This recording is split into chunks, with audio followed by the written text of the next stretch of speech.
আজ একটা মিষ্টি রুটির রেসিপি শেয়ার করব। তো প্রথমেই আমি ছোলার ডাল ভিজিয়ে রেখেছিলাম 2 ঘন্টা, সেটাকে আমি একটুখানি সেদ্ধ করে নেব জলের মধ্যে দিয়ে।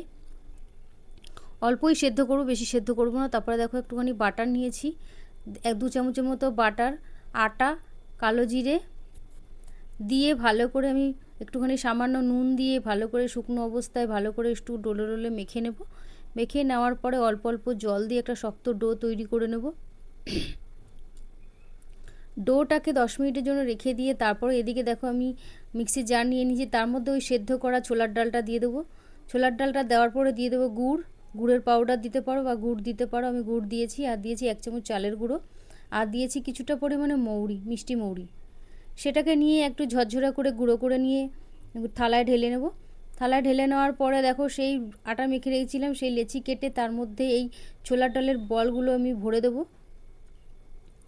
ভরে দিয়ে ভালো করে মুখ আটকে একটুখানি চেপে চেপে ভালো করে রুটির মতো বেলে নিতে হবে হালকা হাতে।